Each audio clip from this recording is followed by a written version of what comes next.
అది విసునూరు అనే గ్రామం. ఈ ప్రాంతం గత 4 ఏళ్లుగా వర్షాలు లేక కరువుతో నిండిపోయి ఉంది. ఈ ప్రాంతం వర్షాలు లేక 4 ఏళ్లవుతుంది. ఊరు మొత్తం కరువు బారిన పడింది. ఈసారైనా వర్షాలు వస్తాయో లేదో. వర్షాకాలానికి ఇంకా నెల సమయం మాత్రమే ఉంది కదా మల్లయ్య. పరిస్థితులు చూస్తే వర్షాలు కురుస్తాయనిపించేలా లేదు. ఈసారి మాత్రం ఈ ప్రాంతంలో కుండపోతగా భారీ వర్షాలు పడ్డాయి. ఇన్నేళ్లు పంటలు పండకుండా ఉన్న ఈ ప్రాంతంలో వర్షాలు కురిసేసరికి రైతులందరూ సంతోషంగా వ్యవసాయ పనులు ప్రారంభించారు. మల్లయ్య, ప్రారంభించావా పొలం పనులు? ఈ ఏడు బాగా వర్షాలు పడ్డాయి. పంటలు కూడా బాగా పండి దొరవారి దగ్గర మన అప్పులు తీరిపోతే బాగుంటుంది. మన అప్పులు తీరడం అనేది కల వీరయ్య. ఈసారి దొరగారు 10 రెట్ల ఎక్కువ వడ్డీ వేస్తారు. ఆ అప్పులన్నీ తీరాలంటే మనకు జీవితకాలం సమయం పడుతుంది. అంతా దేవుడి దయ. దొరగారి పాపం పండే రోజు రాకపోతుందా? ఆ ప్రాంత ప్రజలందరూ ఒకవైపు దొరకు కట్టాల్సిన అప్పుల గురించి భయపడుతూనే మరొక వైపు ఉత్సాహంగా వారి పొలంలో పనులు మొదలుపెట్టారు. ఆ ప్రాంత మహిళలకు కూడా నాట్లు వేయడం ద్వారా ఉపాధి లభించింది. ఇలా కొన్నాళ్లకి పొలం పనులన్నీ సవ్యంగా పూర్తయ్యాయి. బతుకమ్మ పండుగ జరుపుకునే సమయం వచ్చింది. అంతా సిద్ధం కంది. ఈసారి పంటలు కూడా పండుతున్నాయి కాబట్టి మరింత ఘనంగా జరుపుకుందాము. వీరి సాంప్రదాయ పండగ అయిన బతుకమ్మను ఎంతో బాగా జరుపుకున్నారు. ఈ పండుగను వీరు 9 రోజుల పాటు జరుపుకుంటారు. ఇతడే విసునూరి దొర రామచంద్ర మరియు అతని భార్య. ఇతని తన 240 ఎకరాల భూమిని కౌలుకి ఇచ్చి ప్రజల వద్ద 10 రెట్ల అధిక పన్నులు వసూలు చేసేవాడు. అడిగినంత పన్నులు కట్టని వారిని శిక్షించేవాడు. ఈ ఏడు వర్షాలు పడ్డాయి కాబట్టి పంటలు కూడా పండుతాయి. గత 4 ఏళ్లుగా మిగిలిపోయిన పన్నులన్నీ వసూలు చేయాలి. ఇవ్వను అన్న వారిని ఊరు నుంచి బహిష్కరించాలి. ఇన్నేళ్ళు పంటలు పండలేదు అనే సాకుతో పన్నులన్నీ ఎగవేస్తూ వచ్చారు.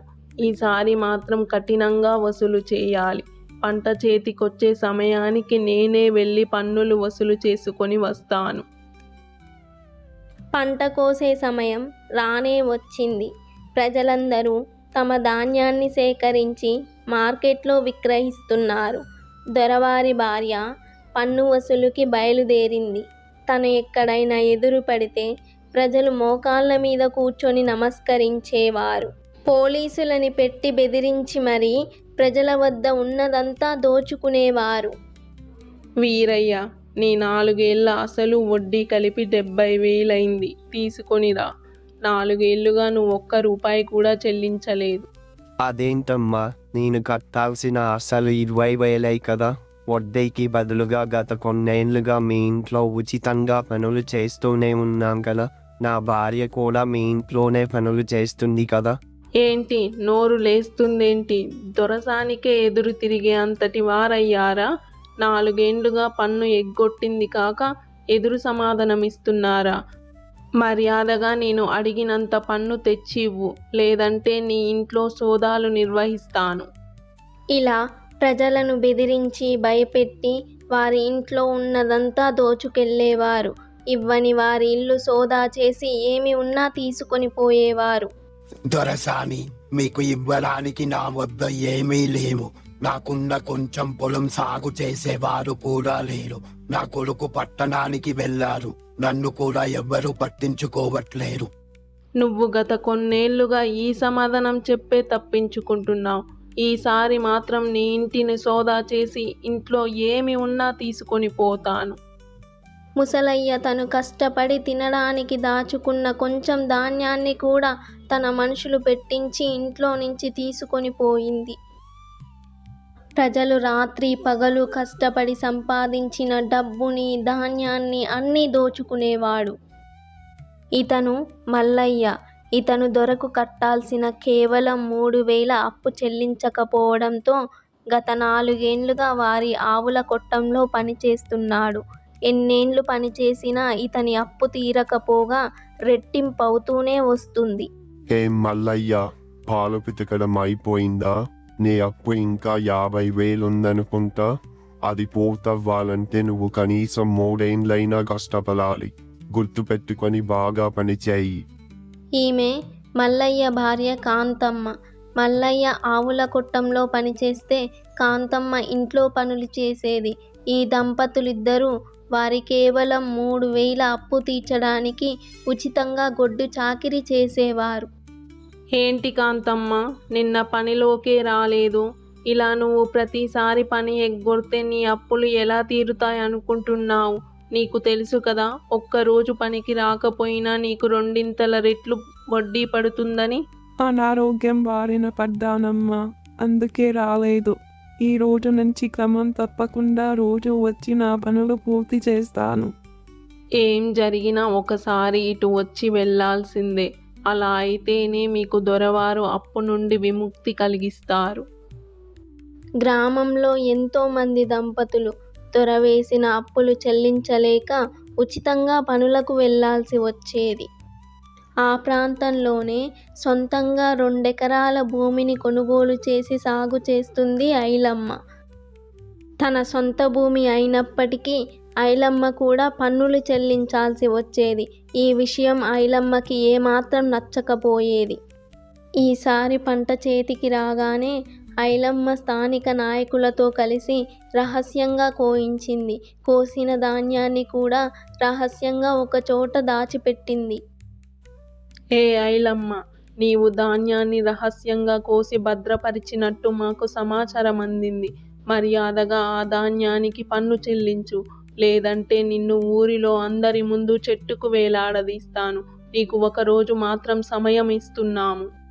దొరసాని బెదిరింపులకు ఏమాత్రం భయపడకుండా ఐలమ్మ తన ధాన్యాన్ని మార్కెట్లో విక్రయించడానికి బయలుదేరుతుంది. అదే సమయంలో దొరసానికి సమాచారం అందుతుంది. ఐలమ్మను వీధిలోకి ఈడ్చుకెళ్లి నిలదీస్తుంది. ఎంతకు తెగించావు? దొర మాటలే లెక్క చేయకుండా రహస్యంగా ధాన్యాన్ని అమ్మాలని చూస్తావా? నీకు ఎంత ధైర్యం ఉంటే ఇలా చేస్తున్నావు? ఇక నిన్ను ఊరి నుంచి బహిష్కరించేస్తున్నాను. ఊరిలో ఎవరైనా ఐలమ్మను చూసి నేర్చుకున్న వాళ్ళకి ఇదే గతి పడుతుంది, జాగ్రత్త. ఇదిగో నేను చెప్తున్నాను విను. 2 ఎకరాల భూమి నా సొంతంగా కొనుక్కున్నది. నేను నీ వద్ద ఏం కవులుకు తీసుకోలేదు శిస్తులు కట్టడానికి. ఊరి జనాన్ని బెదిరించినట్టు నన్ను కూడా బెదిరించాలనుకుంటున్నావేమో, కానీ నేను నీ బెదిరింపులకు బెదిరిపోను. ఐలమ్మ మాటలు విన్న దొరసాని ఆవేశంగా అక్కడి నుంచి వెళ్ళి జరిగిందంతా దొరకు వివరిస్తుంది. ఎంత ధైర్యం ఉంటే ఐలమ్మ ఊరి జనం ముందు నాకే ఎదురు తిరిగి మాట్లాడింది. ఇలా వదిలేస్తే ఆ ఐలమ్మ ఇంకా రెచ్చిపోద్ది. ప్రజలు కూడా తనని అనుకరించే ప్రమాదం కూడా ఉంది. ఇలా ఒకరు ఎదురు తిరగడం మన పరోకే నష్టం. ఇప్పుడే ఐలమ్మని అందరి ముందు చెట్టుకి కట్టేసి వేలాడదీయాలి. అలా అయితేనే ఊరి జనాలకి కూడా మనమేంటో తెలుస్తుంది. దొర అనుకున్నట్లుగానే ఐలమ్మని వీధిలో కట్టేసి ధాన్యాన్ని తన మనుషుల ద్వారా ఇంటికి తరలిస్తారు. వీధిలోని జనం ఐలమ్మని చూసి కూడా ఎవ్వరూ ఏమీ మాట్లాడరు. దొర వెళ్ళిపోగానే ఐలమ్మ విడిపించుకొని ఊరిలోని ప్రజలందరినీ హెచ్చరిస్తుంది. గ్రామ ప్రజలందరికీ చెప్తున్నా వినండి. మనం ఇలా ఉన్నంత కాలం మన బ్రతుకులు ఎప్పటికీ మారవు. ఆ దొరసాని ఇద్దరూ మన కష్టాన్ని దోచుకుంటూనే ఉంటారు. ఇలా ఇంకెన్నాళ్ళు వారికి గొడ్డు చాకిరీ చేస్తూ బతుకుదాం. వీలైతే పోరాడుదాం, లేదంటే చచ్చిపోదాం. అంతేకాని ఇకనైనా వారి యొక్క బానిసత్వం నుంచి మనం విముక్తి పొందాలి. ఐలమ్మ ఎంతో ధైర్యంగా పోరాడుతుంది. మనందరం తన వెంట నిలుస్తేనే కదా మనకు కూడా పన్నుల నుంచి విముక్తి లభిస్తుంది. లేదంటే ఇలా ఎన్నాళ్ళని మనం పన్నులు కడుతూనే ఉంటాము. గ్రామంలోని ప్రజలంతా ఐలమ్మ వెంట నిలిచి దొర వద్దకు మందలించడానికి వెళతారు. వారి చేతిలో కట్టెలు చూస్తూ దొర భయపడుతూ ఉంటాడు. ఇక ఈ రోజు నుంచి గ్రామంలో మీ ఆటలు సాగవు. ఇన్నేళ్లు గ్రామ ప్రజల కష్టాన్ని ఉచితంగా దోచుకున్నారు. ఇప్పుడు ప్రజలందరూ తిరగబడ్డారు. మీరు అక్రమంగా సంపాదించిన 240 ఎకరాల భూమిని కూడా ప్రజలకే పంచుతున్నాను. దీంతో ఇక దొర కూడా తన ఐశ్వర్యాన్నంతా కోల్పోయి సాధారణ ప్రజల్లో కలిశారు. ప్రజల వద్ద మరి అధికంగా పన్నులు వసూలు చేయడం, అధికంగా వారిని కష్టపెట్టడం మూలంగానే మనకి ఈరోజు ఈ గతి పట్టింది. దొరసాని ఇద్దరు వారు చేసిన తప్పుల వల్లే ఐశ్వర్యం కోల్పోయినందుకు బాధపడుతూ ఉంటారు. పన్నుల నుండి దొరగడిలో చేయాల్సిన పనుల నుండి విముక్తి పొందిన ప్రజలు ఆ రోజు నుంచి సంతోషంగా ఉంటారు.